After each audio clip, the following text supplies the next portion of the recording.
राधे राधे दोस्तों, अधिक मास की इस विशेष परमा एकादशी की आप सभी को बहुत सारी शुभकामनाएं। पवित्र पुरुषोत्तम मास में आने वाली यह एकादशी अपने नाम के अनुरूप ही परम उच्च सर्वश्रेष्ठ पुण्य फल प्रदान करती है। यह दुर्लभ और विशेष एकादशी है जो 3 वर्ष बाद आती है, सिर्फ पुरुषोत्तम मास के कृष्ण पक्ष में। यह शुभ फल प्रदायिनी और भक्ति को बढ़ाने वाली एकादशी है। तो चलिए इसी परम पवित्र परमा एकादशी के उपलक्ष्य में एक सुंदर पौराणिक कथा का श्रवण करते हैं।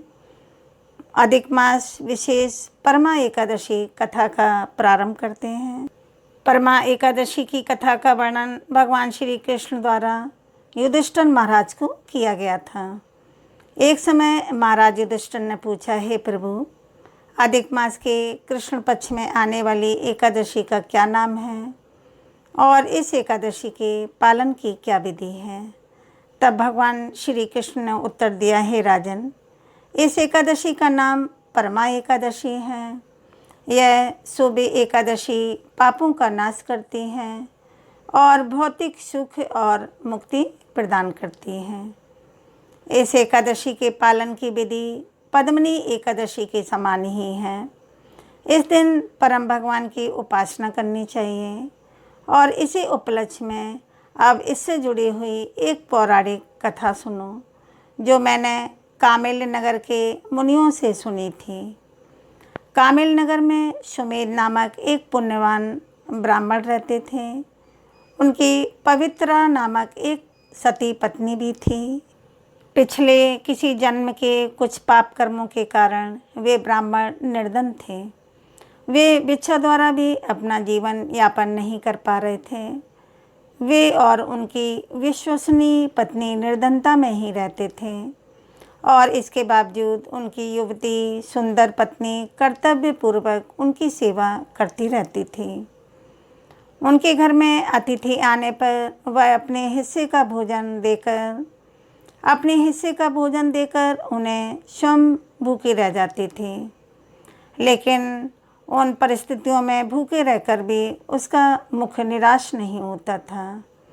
अपनी पत्नी को दिन प्रतिदिन कमज़ोर होते हुए देखकर ब्राह्मण स्वयं को कोसते हुए अपनी पत्नी से इस प्रकार कहते हैं कि हे प्रिय, यद्यपि मैं अत्यंत समृद्ध लोगों से भिक्षा मांगता हूँ, लेकिन फिर भी मुझे कुछ भी नहीं मिलता। मैं क्या करूं? क्या मुझे किसी दूसरे देश जाकर धन अर्जित करना चाहिए? यदि मैं भाग्यशाली रहा तो मुझे कुछ मिल सकता है। बिना उत्साहपूर्ण प्रयासों से कोई कार्य सिद्ध नहीं होता। जो उत्साहपूर्वक प्रयास करता है उसे निश्चित रूप से सफलता मिलती है। लेकिन जो मात्र यह कहता है कि मैं अपने भाग्य को स्वीकार करता हूँ, वह एक आलसी व्यक्ति कहलाता है। अपने पति की बात सुनकर हाथ जोड़कर आंसुओं के साथ उनकी पत्नी ने कहा, हे स्वामी, आपसे बुद्धिमान कोई नहीं है। इस संसार में जो भी मिलता है वह अपने पूर्व कर्मों के परिणाम स्वरूप है।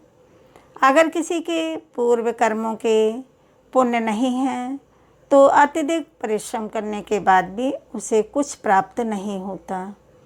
अगर कोई व्यक्ति ज्ञान या धन अपने पूर्व जन्म में वितरित करता है तो उसी प्रकार की वस्तुएं उसे इस जीवन में प्राप्त होती हैं और वह इस जीवन में वह वस्तुएं प्राप्त करता है। मनुष्य जो भी सत्कर्म करता है वह उसे कई गुना अधिक वापस फल प्रदान करता है।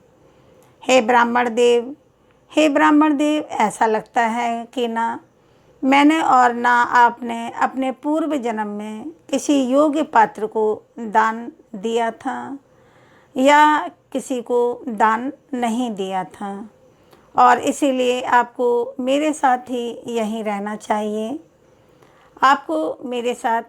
रहना चाहिए। पति के बिना एक पत्नी का और अपने पिता, माता पिता, भाई, ससुर और अन्य परिवार के सदस्यों द्वारा आदर नहीं होता है। यदि आप चले जाते हैं तो लोग मुझे अभागी समझकर मेरा तिरस्कार करेंगे। मैं आपके बिना एक क्षण भी नहीं जी सकती। एक सती स्त्री सदैव यही सोचती हैं कि उसके आध्यात्मिक रूप से उन्नति पति को प्रसन्न करना ही उसकी प्रसन्नता, परम कर्तव्य और सर्वोत्तम तपस्या है। हमारे भाग्य में जो है कालांतर में वह हमें मिल जाएगा और हमें पूर्ण आनंद प्राप्त होगा। इसीलिए यहीं रहकर जो भी धन आपको प्राप्त होता है उसी में संतुष्ट रहिए। अपनी पत्नी के यह वचन सुनकर ब्राह्मण ने अन्य देश जाने की योजना त्याग दी। एक दिन उनके घर कौंडिन्य मुनि आए। जब सुमेध और उसकी पत्नी ने उन्हें देखा तो वे आनंदित होकर मुनि को प्रणाम करते हैं। सुमेध ब्राह्मण ने उन्हें आसन प्रदान किया, उनकी पूजा की और अपने सामर्थ्य के अनुसार उन्हें भोजन करवाया। फिर सुमेध ब्राह्मण ने कहा, हे ऋषिवर, आज हमारा जीवन सफल हो गया क्योंकि हमें आपके दर्शन हुए हैं। तब उनकी पत्नी ने कहा, हे महर्षि, हे ऋषिवर, यह हमारा सौभाग्य है कि आप यहाँ पर आए हैं। मेरे पति विदेश जाकर धन कमाना चाह रहे थे, लेकिन मैंने उन्हें रोक दिया। कृपया आप ही हमें बताइए कि हम इस दरिद्रता से कैसे मुक्त हो सकते हैं। तब कौंडिन्य ऋषि ने कहा कि हे ब्राह्मण दंपति, अधिक मास के कृष्ण पक्ष के दरमियान एक शुभ एकादशी आती है। यह भगवान विष्णु का सर्वोत्तम दिन है, इसीलिए इसे परमा एकादशी कहते हैं।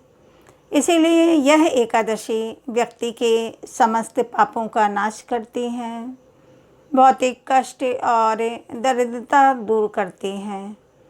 इस एकादशी के पालन करने से मनुष्य समृद्ध बनता है और अंततः जन्म मृत्यु के चक्र से मुक्ति प्राप्त करता है। कुबेर ने इस एकादशी का पालन किया था। इस एकादशी व्रत का पालन किया था और उसी के फलस्वरूप भगवान शिव जी ने उन्हें प्रसन्न होकर उन्हें धन के अधिपति देवता बनने का वर दिया था।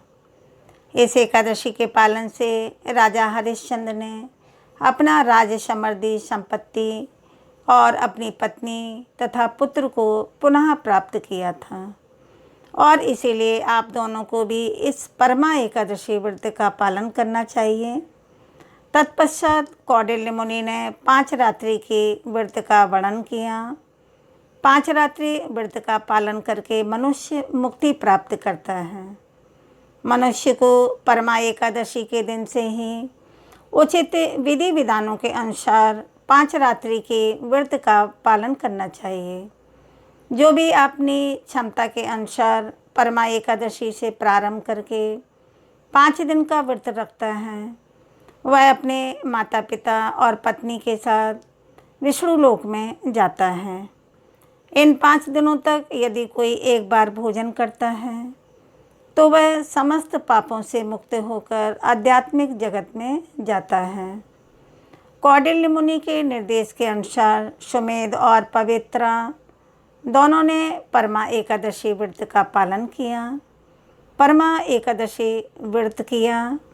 जब एकादशी और 5 रात्रि की व्रत पूर्ण हो गए तब एक राजकुमार उनके घर पर आते हैं और ब्रह्मा जी की प्रेरणा से राजकुमार ने उन्हें एक सुंदर राजसी सामान से युक्त एक नवीन घर दिया। उसने ब्राह्मण को अपनी जीविका अर्जित करने के लिए एक गाय भी दान की। वे ब्राह्मण पति पत्नी का सम्मान करते हुए वहाँ से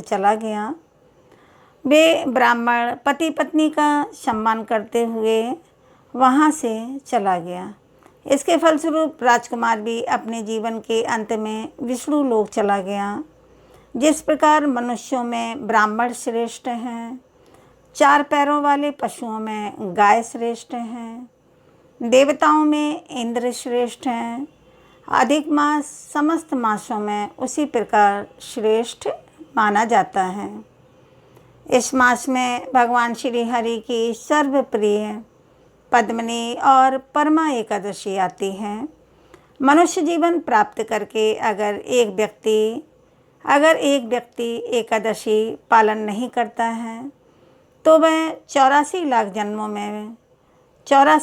जन्मों में भी कभी भी सुख प्राप्त नहीं कर सकता, बल्कि असीम कष्ट ही प्राप्त करता रहता है।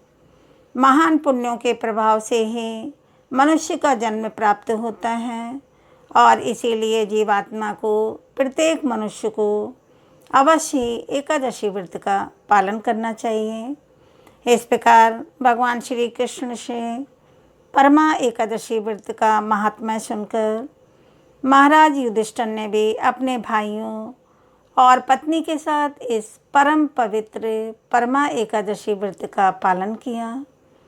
परमा एकादशी का व्रत किया और संपूर्ण सुख भोग और ऐश्वर्य तथा राज्य को प्राप्त किया। हम सबको पता है कि एकादशी तिथि कितनी महत्वपूर्ण होती है। तो ये अधिक मास में आने वाली एकादशी तो वैसे भी स्पेशल मानी जाती हैं। परमा एकादशी की कथा आपको अच्छी लगी हो तो चैनल को सब्सक्राइब करें, वीडियो को लाइक करें, शेयर करें।